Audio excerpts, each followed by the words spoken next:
Karibu tena mtazamaji, asante sana kwa kuendelea kuwa nasi. Kama nilivyokuarifu awali, hii leo tunazungumzia starehe za watoto likizoni. Je, unawashughulisha vipi watoto katika hii likizo ndefu? Na hapa studioni kama nilivyokueleza tuko nao wageni Michael Karanja, Neno Ndiema na coach Albert ambaye ni kocha wa kandanda. Michael, labda nianze na nyote kwa swali hili. Wakati sisi tukiwa watoto na sasa hivi ambapo sisi ndio watu wazima, kuna tofauti ya jinsi ya kuwashughulisha watoto wakati wa likizo? Kuna ugumu fulani ama tofauti fulani? Tuanze na wewe Michael. Asante sana Mashirima. Kwa sasa hivi naweza nikasema kwamba kuna tofauti kubwa sana kuanzia kule tulipokuwa na tukiendelea sisi tukikua na vile watoto walivyo sasa hivi. Naam. Mambo yamebadilika. Si kama kitambo. Wajua kitambo tulikuwa tunaachiliwa. Tunacheza vile unavyotaka. Lakini kwa sasa hivi unakuta kwa kulingana na vile hali ilivyo na yale mazingira ambao watoto wanaishi, mambo ni tofauti. Naam. Kabisa. Lakini sasa ni kujaribu kuwahusisha. Sababu sasa watoto sana sana wakati huu pia kiakili si kama vile tulivyokuwa. Tunaangalia mambo ya kiteknolojia imeendelea, mambo ni mengi. Neno. Hiyo swali inategemea unauliza mtu mwenye ameishi ushago ama anaishi Nairobi. I think bado watu wenye wanaishi at least wako mahali kuna miti na ng'ombe na wanyama, bado wako na vitu mingi sana wanafanya wakiwa likizoni. Lakini kwetu sisi wenye tuko mjini ama jijini, unapata activities si mingi sana kama vile wakiwa nyumbani, wakiwa ushago, wacha tu niseme ushago. So ndio tunakuwa na hiyo ugumu kidogo ya tutawapeleka wapi. Kila mahali hakuna activities zenye zina involve nature na vitu ambazo unaweza achilia tu mtoto ajifurahishe. Huku tunaishi tuseme ni concrete jungle. So unapata have create activities za watoto kuweza kuparticipate. So kuna hiyo tofauti, but pia watu ambao wanaishi barani ama wanaishi mahali kuna a lot of activities, labda hakuna tofauti sana, sijui. Coach Albert. Mimi nasema ukiangalia vile sisi tulilelewa na maisha ya saa hii, unajua kitambo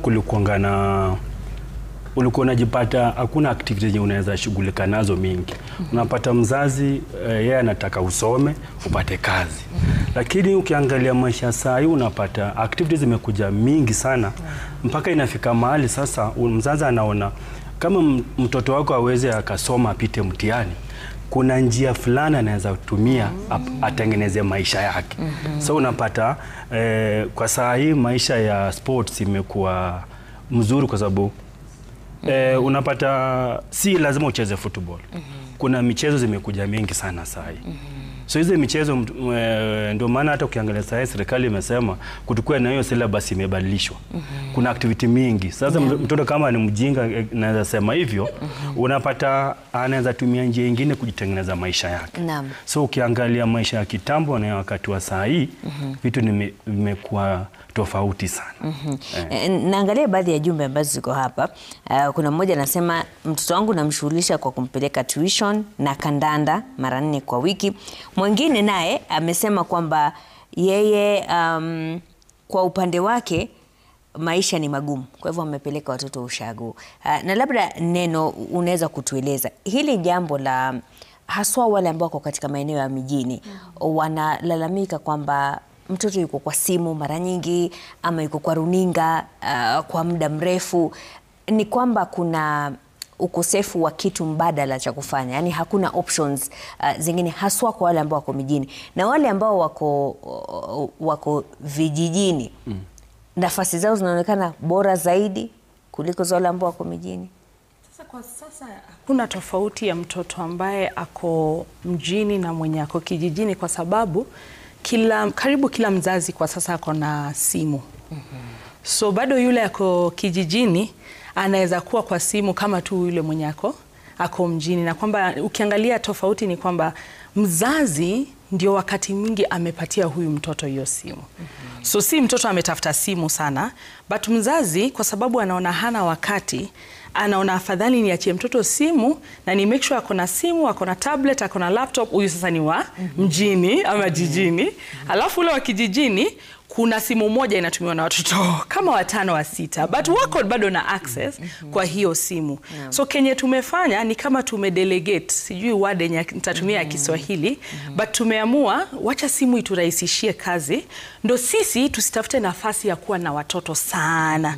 Alafu mtoto akiwa na simu hananga emotions mingi sana ya kutusumbua.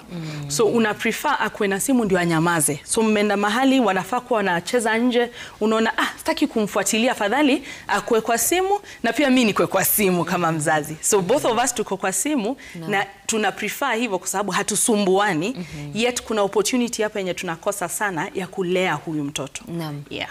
Michael, wengi huwa wanampeleka mtoto tuition kama huyu alivyosema, na wengine wanaoingiza kwenye michezo. Katika kituo cha CBE, Gravity CBE, kuna aina gani tofauti za mambo ambayo watoto wanaweza kufanya na pia wazazi wanaweza kujifunza ili waweze kuwa na zile options tofauti? Wacha niseme kwa kituo chetu cha Gravity, sisi tunaleta suluhisho ya mambo yote.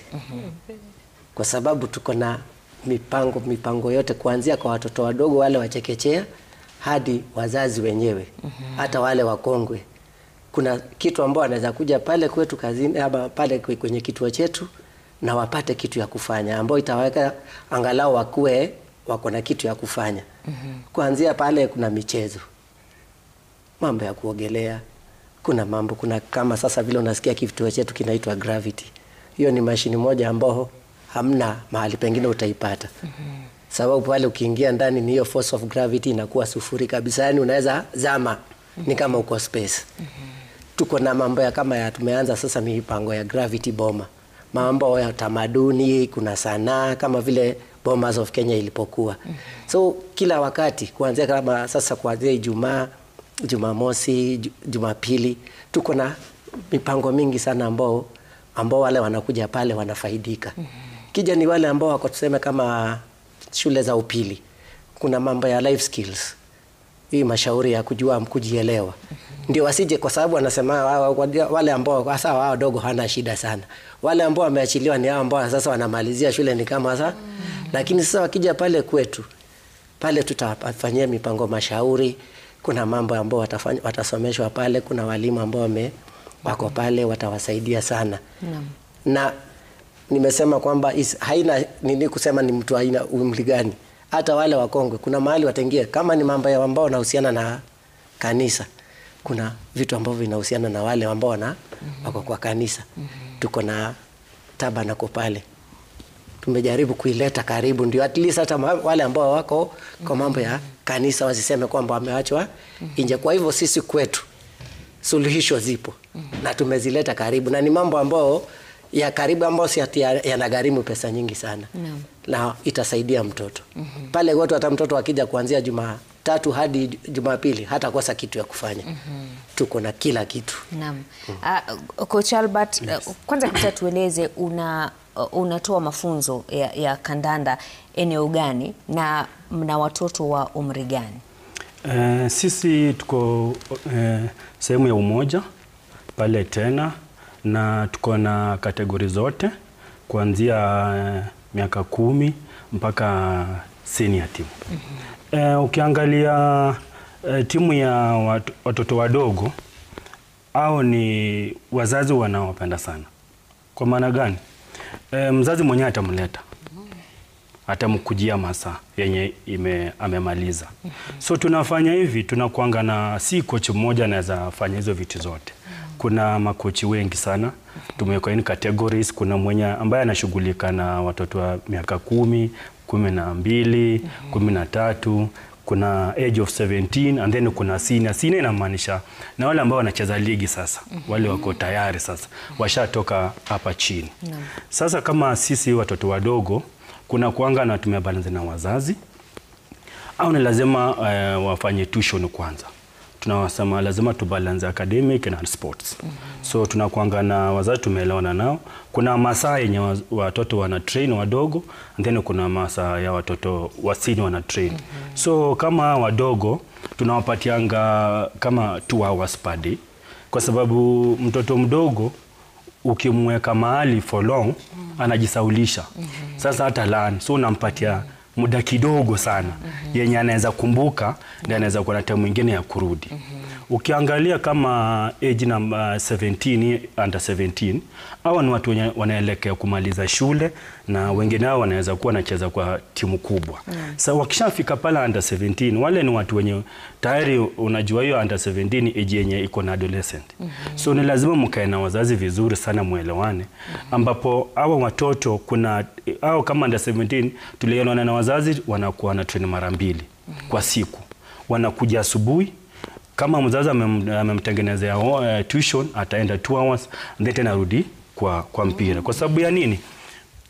Mtoto mwenye ako na hiyo miaka anakuanga na mambo mingi. Na ukimwambia anataka kusoma sana, anaona mzazi anamkazia maisha. So ni lazima refresh akili yake, tumeamua tunaweka kwa sports.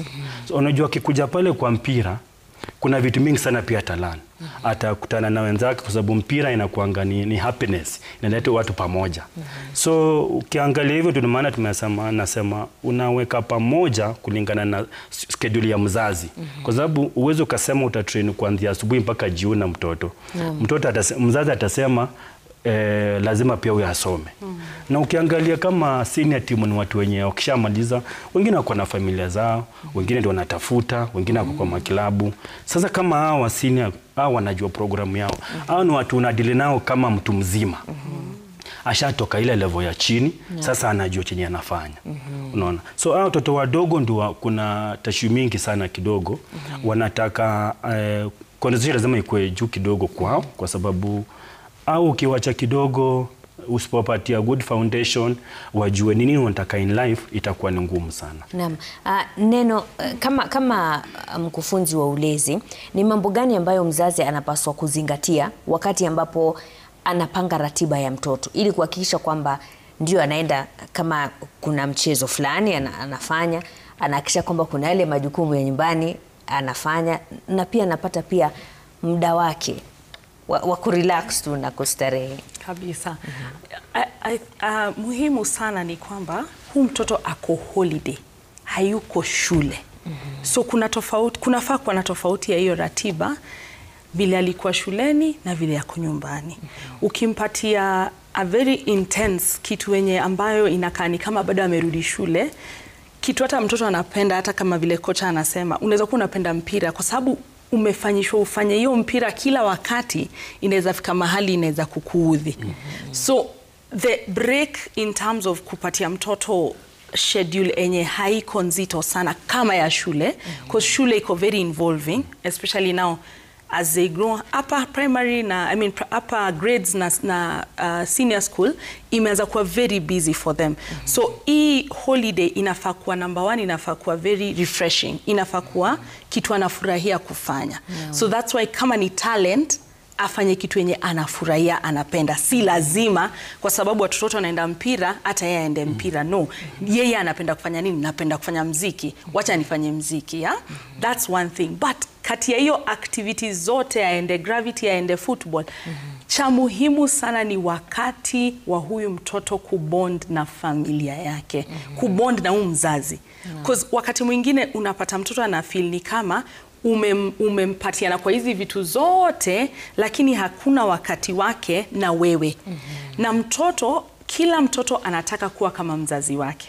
At least mwenye amekuwa na privilege ya kuongozwa na mzazi, ama at least na guardian. So because anakuangalia na anakuadmire, anataka aende kwa kazi yako, aone vile unafanya.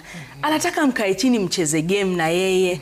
Anataka umpeleke hiyo kandanda, hata wewe mwenyewe uinue mguu ucheze, akuone ukianguka. You know, anataka umpeleke gravity, hata wewe aone ukipotea hapo. Because anakuadmire sana. Kabla mtoto atafute role model mwingine kule nje, ni wewe anatamani sana. So kenye tunajifundisha kwa sasa kama wazazi ni mtoto anahitaji quality na quantity time na wewe. Si quality hiyo 10 minutes unaita quality. Mtoto hainterpret quality kama ni kidogo. Akiona ni kidogo anaona ni kama umemkazia. Alafu tunafika nyumbani tumechoka, tunamwambia we kwenda tu uko na simu, kwenda kwa room yako na simu. Mtoto anatamani hiyo intimacy, hiyo kukaa na wewe ndio akujue zaidi, ajifundishe, pia akuulize maswali enye hajaweza kuuliza mtu yoyote kule nje. So hiyo ratiba ndio iko na activities zote, na tunashukuru tuko na pesa, so tunataka kuwapeleka kila kitu. Aanze na swimming. Ni sawa, na pia ibada na kanisa na mahali ambapo unaabudu ni vizuri, lakini kwa hiyo ratiba yote tafadhali relationship na familia na watoto wengine kwa nyumba na mzazi wake ni muhimu sana kwa huyo mtoto. Lakini kuna wazazi wengi ambao kama unavyosema, mtu una mambo mengi unayofanya kwa siku, kuna kazi unayofanya, na wakati wa likizo ndio unapata nafasi unasema acha nimpeleke ushago. Kuna watoto wengi zaidi wa kucheza naye ukilinganisha kama uko sehemu ambapo hakuna hata viwanja na miundo msingi ya kufanya activities mbalimbali. Labda Michael unaweza kutueleza hii ukosefu wa vituo vya kujivinjari ama recreational centers katika baadhi ya miji ina hatari gani kwa kule kukua kwa watoto, tuseme kwa namna wanavyoshirikiana na watu wengine katika jamii, yani hiyo social activities, pamoja na jinsi ambavyo bongo yake inakuwa? Kweli ni kwamba mtoto anapokosa mahali pa kucheza inakuwa pia inaadhiri akili yake. Na ndio maana unaona watoto wengi ambao wako na shida za kimaisha ni kwa sababu hawana huo muda wa kucheza, labda wamefungiwa kwa nyumba. Na shida moja ni vile ulikuwa umesema mambo ya simu. Sababu siku hizi simu imekuwa ndio mwalimu wa watoto. Unakuta mzazi ukitaka hata mtoto wako kumpembeleza kitu unampatia ni nini? Simu. Ni simu. Kuna wale wanaamka asubuhi. Akishaamka hivyo kwa runinga. Kuna kazi nyingine. So kwa hivyo ukosefu wa hizi vitu wa recreation centers inasababisha sana, na hao watoto wanakosa mahali pa kwenda at least kutangamana na wenzake. Unakuta hata mambo mengine, hata kama tuseme kama mambo ya kuwa speech na nini inakuwa affected. Even socially, vile anavyoshirikiana na watu wengine kimaisha, inakuwa hiyo mtoto hana maisha ya huko nje. Yeye ni katika hizo kuta 4 za nyumba. Na ndio maana tunasema pale, kwa mfano sasa kama mzazi pale kwetu kwenye kituo chetu ndio maana tumejaribu kuleta vitu kama hizo. Kwamba yeye mzazi ukitoa mtoto wako nje, akija akipatana na wenzake pale, wacheze pamoja. Angalau wanakuwa na hiyo kutangamana na kuingiliana. Na sisi hatuna, hata ukija na mtoto wako peke yake, utacheza vile unavyotaka. Ni wewe mwenyewe useme. Angalau atapata wengine pale kwenye hiyo michezo. Hata angalau atashirikiana. Na pia tumejaribu hata kuleta hii mambo sasa ya kuwarudisha kwenye zile tamaduni zao. Ndio maana unaona hiyo cultural center ipo. Sasa wakirudi kwenye cultural center pia inawafundisha maadili, kwa sababu pia watoto wanapotangamana pia unaona kuna vitu kama zile maadili ambazo sasa mtoto anapata kwa mwenzake, kama heshima, huruma, kusata ataona mwenzake amefanya nini, ameumia na kuwa na ile huruma. Lakini ile tukijaribu kukosa hizo vituo, na in fact ukiangalia miji mingi haina. Ni sehemu chache, na ile ambazo zipo ni kama vile sasa kocha anasema ni watoto waende. Mimi naonaga sana sana ni zile tu wanasemaga ati recreation center ni mipira tu. Waende wachishinde hapo wakicheza mpira siku nzima. Huyo mtoto hajafaidika. Sababu anafaa at least aingie mambo ya kucheza, pia afundishwe na mzazi wake mambo ya kanisa. Pia kanisa zinakuwa na program nzuri sana. Na wakiwa pale kwenye kanisa zile wanazoenda katika hizo vikundi vyao, ndio sasa labda kikundi kitapanga, wacha tuwapeleke watoto wetu mahali ambapo watafanya nini? Tafanya kuwa refreshed. Kama vile na mwenzangu amesema hapa. Kwa hivyo ukosefu wa hizo vitu inaathiri sana maisha ya huo mtoto. Na ndio maana unaona wakitoka huko nje inakuwa ngumu sana kushirikiana na wenzao, kwa sababu yeye amezoea tu kufungiwa ndani ya nyumba. Coach Albert, katika masuala ya kandanda, ukizungumzia eneo ambalo unawafundisha watoto, eneo la umoja, hiyo miundo msingi ipo kuweza kuwashughulikia watoto wote, ama ile idadi ambayo mko nayo ni kwa sababu ile miundo msingi infrastructure inatosheleza tu watoto wa kiwango fulani? Hapo sasa ndio penye shida inakuja inatokea. Kwa sababu unapata hatuna ile full equipment ama facility za kutumia watoto wote. Ndio maana nafika mahali tena waanze kulilia wazazi au na kitu fulani. Kama pale Umoja kuna shida moja pale inatokeanga wakati naweza sema wakati wa mvua ikinyesha, hatuna viwanja. Unapata kiwanja ni moja na mvua imenyesha, tuko na wanafunzi wengi, inafaa upange programu yako ya siku mzima. Ukiangalia mambo yetu ya sports, kitu inakuanga mingi sana pale inakuanga ni mipira. Unapata hatuna mpira. Uko na all categories. Unapata unatumia mpira kidogo na watoto ni wengi. So ndio maana inafika mahali unapata hiyo challenge inatuface, ndio maana lazima tukue na programu ya watoto na paka wakubwa. Kuna wakati wengine watatrain wadogo au wengine wafuate na wale wengine wakubwa. So challenge inakujanga ni moja. Unaweza ambia mtu akusaidie mambo na facility. Unajua kwa hiyo sports zetu kama una facility hakuna kitu unaweza fanya. Kwa sababu kufanya kitu mzuri na utengeneze mtoto akwe mzuri ni anaona chenye inaendelea paka Europe. Mtoto anaona kitu inaendelea. So pia anakuja na kuambia coach, ningetamani nikuwe kama mtu fulani. Na ukilingana na vile wewe uko na facility zako kidogo na vile watu wa Europe wanafanya vitu zao ni different. So hiyo ni challenge kubwa sana tuko nayo pale Umoja. Facilities hatuna zote na hatuna viwanja zinatosha. Kwa sababu tunaomba usiku na mchana mvua isinyeshe. Kwa sababu mvua ikinyesha, you maji tutaka all week kama tu train. Watoto wako kwa manyumba. Wazazi wanashindwa wafanye nini? Ndio maana inafika mahali kuna artificial hizo viwanja. Watu wamejenga zao. Mtu ameweka bei ya juu sana. So ukiambia mzazi akupatie pesa kidogo mchange, uende utuonyeshe mtoto pale, anasema hapana, hiyo ni wacha tu jua itakauka, grau itakuwa mzuri. Sasa mimi naweza sema pale facility zetu na viwanja zinatusumbua sana. Na unajua ukienda kulalamikia maybe mheshimiwa kusaidie, anaona hapo hesabu inaanza kuwa ni ngumu. Na nikitinyana anaona kwa uwanja kwa ground hayuko, anaona yenyewe watoto ni wengi sana, huyu hana facility, mvua imenyesha, viwanja hakuna, lakini yeye amenyamaza tu. Anangoja kauke and then sasa hiyo story itaisha. Sasa hiyo ndio tuko nayo kubwa sana pale Umoja. But vitu ziko poa tunangangana, yenye tuko nayo tunashare. Unajua pia vitu zingine Mungu akishasema hii safari utaenda uweze kugwama. Kabisa. Neno hili swala la ukosefu wa viwanja.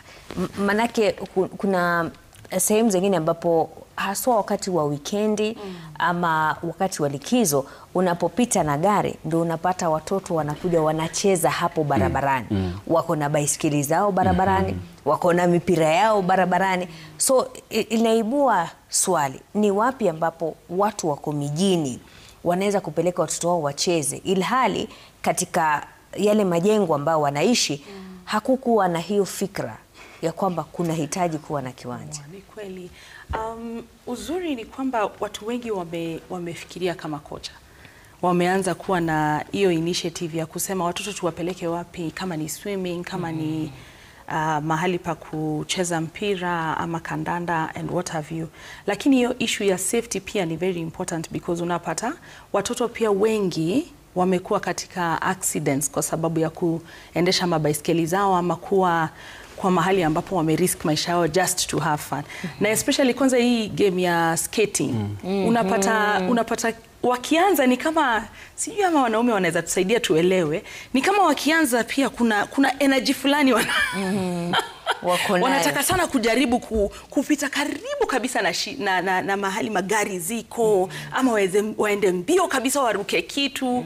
So unapata mtoto hayuko very conscious na hiyo safety issues. But na kwamba I think kenye ni muhimu hapo ni kujua watoto especially teenagers ni warefu lakini si wazima. I think kuna mahali tunafika tunasahau watoto ni watoto. Hata akiwa mrefu, hata akiwa amebreak voice, mtoto ni mtoto. So Bible inasema foolishness pia iko mahali. So kwa sababu mtoto hajakuwa mzima, tunafaa sana tujaribu kama wazazi kukua kwa hiyo role ya supervision. Kwa sababu mtoto anaona ni kama hakuna danger, ama anaona ni kama hii kitu ninaweza kufanya. Alafu unapata anafanya, alafu inakuwa very risky kwa maisha yake. Alafu tunakuja tunauliza msichana wa kazi, mbona mtoto wangu ameumia, mbona mtoto wangu amechomeka? So pia ukiangalia unasema watoto wako waende wacheze, wakati mwingine jitolee pia uende hapo. Uangalie wanacheza wapi, wako na helmet, wako na facilities zenye wanahitaji at least, so that hata ukimpeleka next time unajua wako na kitu yenye at least wanaweza saidika. Ama hata vile tunaishi siku hizi kwa apartments sana, tunaweza jipanga kama wazazi tuseme, mimi niko hii weekend, mimi niko hii holiday, ama mimi niko hii break, ninaweza kuwa coach. You know, ninaweza jitolea. It's amazing kujua ya kwamba watoto wanafurahia kufanya vitu na watu wakubwa. Tunafikiri wanafurahia kufanya peke yao, so tunawaachia. Na pia kuna uzembe fulani. Because pia tumechoka. Lakini kweli ni kwamba tukiwa hapo kuna dangers tunaweza wasaidia waweze kuavoid. Unajua, unapata mtoto, juzi niliona watoto kama 6 hivi wametumwa wote waende waogelee na msichana wa kazi mmoja.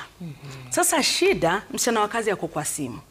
Watoto ni wadogo na you can tell si watoto wa familia moja. Okay, unless maybe niko wrong, but walikuwa nakani kama walikaa pamoja, wazazi wakasema na si msichana wako anaweza peleka watoto wetu kuogelea. Haina shida, pia lazima tusaidiane. But sasa unaona msichana wa kazi yako kwa simu, watoto wako kwa maji. Hakuna kweli mtu mwenye anaangalia, na unajua accidents hufanyika. So it's very important wazazi tufikirie, hata kama nimetuma msichana wa kazi ama nimewaacha na coach ama nimewapeleka hapa, wameenda wapi, kunaweza kuwa at least mzazi mmoja, wawili wakupatia na hiyo supervisory, hiyo oversight ya kusaidia. Ndio pia tunaweza kusaidia watoto wasijidhuru. Na tutazidi kuongelea kuzungumzia swala hilo kuhusiana na nafasi ya mzazi hata wakati mtoto anapopata shughuli ya kufanya. Na nazidi tu kupokea jumbe zinazoingia hapa. Nambari ya rafa ni 22422 au kupitia mtandao wa kijamii ukitumia alama ya reli sema na Citizen. Je, unawashughulia vipi watoto katika hii likizo ndefu? Wasiliana nasi.